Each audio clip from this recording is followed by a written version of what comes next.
right? It's been a while. I haven't done a video for a little bit.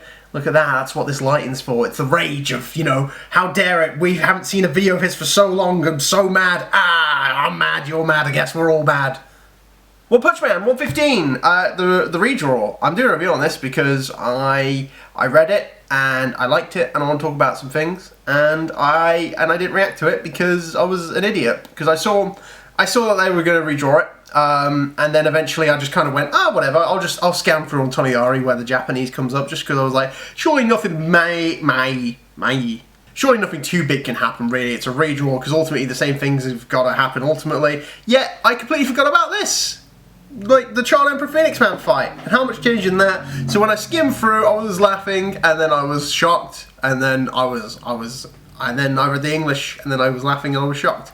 And so let's just talk about it. So I'm not really going to talk about it in a particular order. I'm just going to try and go freeform on this, you know, like that, I guess, sure. So something I really did enjoy about this redraw of the chapter was it was really funny. It was genuinely very funny. Like, so many great moments happen in this chapter, and it's all from Saitama. And it kind of made me look on the story in a way, like, I feel like I say perspective all the time, in a different way, because I've heard people kind of complain about with the current story of One Punch Man that, you know, Saitama's not in it enough and kind of the comedy is lacking, but I personally never felt that way because of the chapter, because like I'm like, oh no, but we've got a great supporting cast and Goro's been carrying the story really well, and you know, we've had like many moments that have kept the story going, so even when Saitama's not around, we've got these guys to pick up the slack when he's not there. But reading this chapter did make me realise from what they're seeing, because I miss Saitama in the story. Like, this was like the perfect example of Saitama in this crazy, like, generic kind of like shonen world. Like, he's the outlier, he's the anomaly, and seeing his reaction to so much was so funny in this chapter. Just like constant laughs from me when I was reading this. It was so good. And maybe that's partially because I'm such a massive fan of Saitama, but at the same time I felt like I got where they're coming from a bit more, in the sense of Saitama brings an element to the story that we haven't had for a while. And whilst personally I'm okay with it, it kind of makes me want to go, okay, I can't wait for him to get back into the story.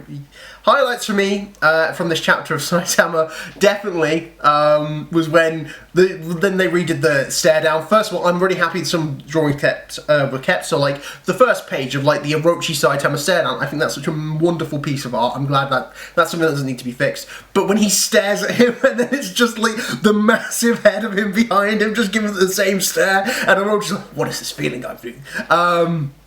Obviously the lava stuff, which I only realised on the third read through of it, that it was like, yeah, so Saitama was actually just like bathing in lava. I was like, because I think when I read it first, like, oh, that's gotta be water. No, he's just chilling in lava. He's just, okay. I mean, why am I surprised? I mean, I always say, like, for examples of Saitama, like, he jumped from the moon, but still, you know, it's just, that whole bit was very funny with, like, Orochi's backstory, and then he's like, oh my god! And he's like, I'm adjusted to the temperature, it's fine. The serious squirt gun was phenomenal.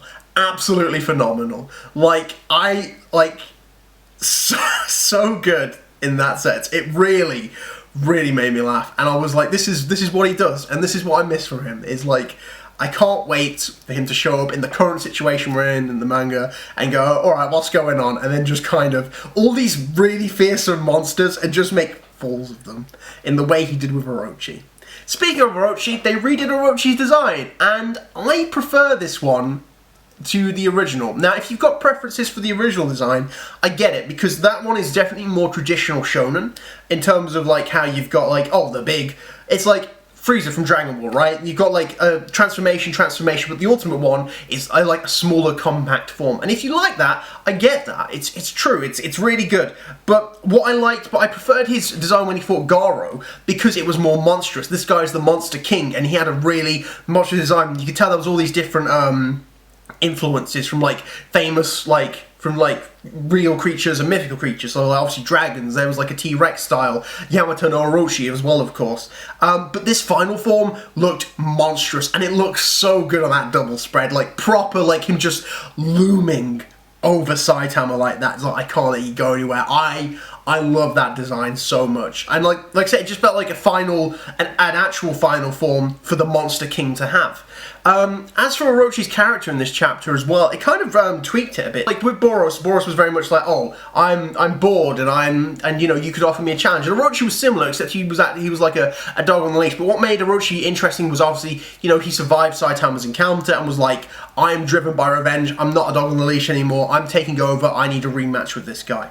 Whereas now, it's kind of shown that, well, this time it portrays Orochi differently. Obviously, like, he puts together that, like, Saitama is the one who defeated Goketsu and sent to Choro, and also is the one who freed, basically, like, he is the monster of Z-City. He puts it all together, but, like, his reaction's very different. He's not just kind of as bland, even just from, like, his facial reaction. When he realizes who Saitama is, like, he smiles. Like, he's got, like, this gleeful look in his eyes. Like, behind the mask, like, you know, his eyes change, and that's just very obvious to what kind of person, like, he is. And, like, as he goes on, you know, about, like, the resurrection. So, talking about Orochi, let's talk about the Gaia Cannon.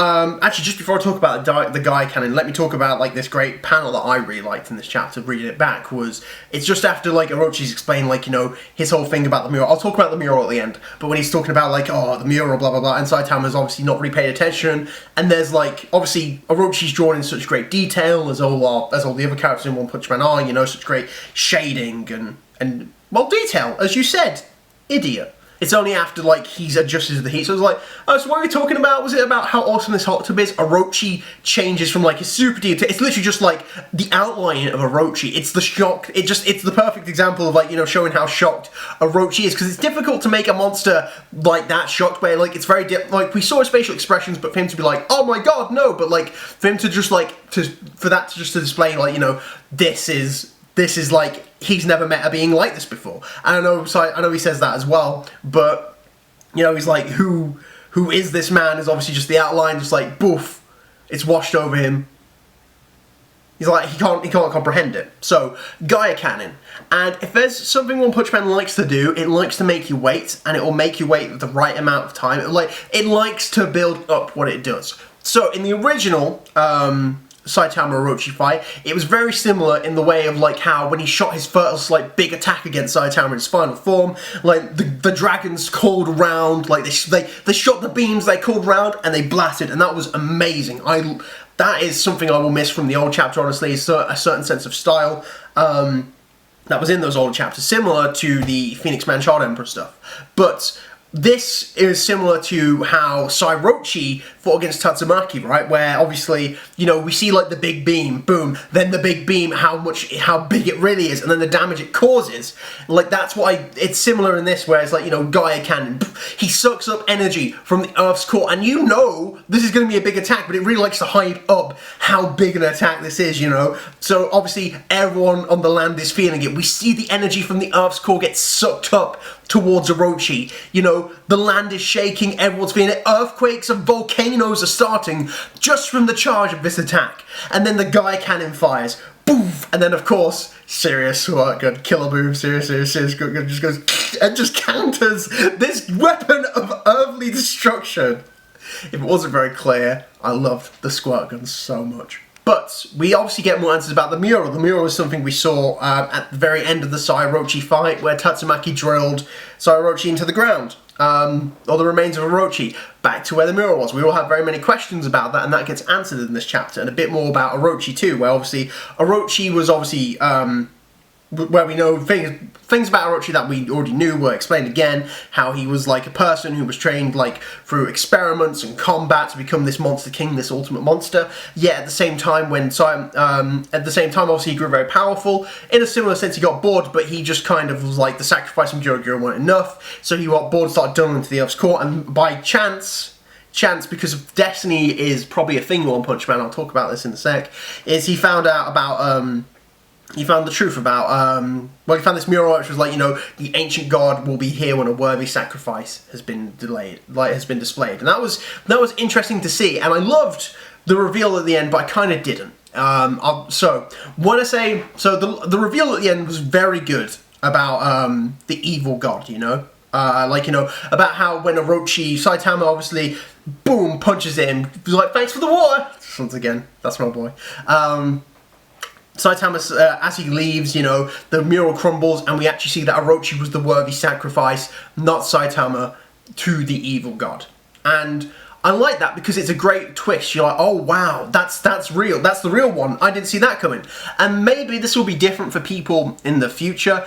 But for me, I kind of didn't like that as much when I thought about it because of what we already have experienced. So when we obviously have the chapter, which chapter was it? It was chapter 136, I think.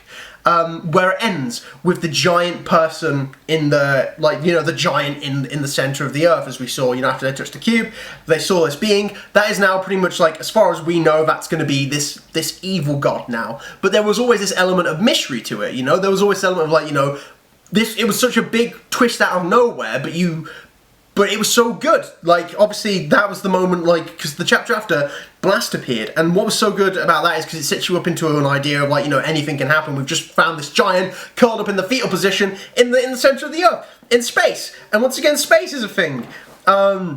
Which we can assume is that, and also we can assume it's the same being that Gyoro had experience with. I only say that because, let me find it. It's on the design, right?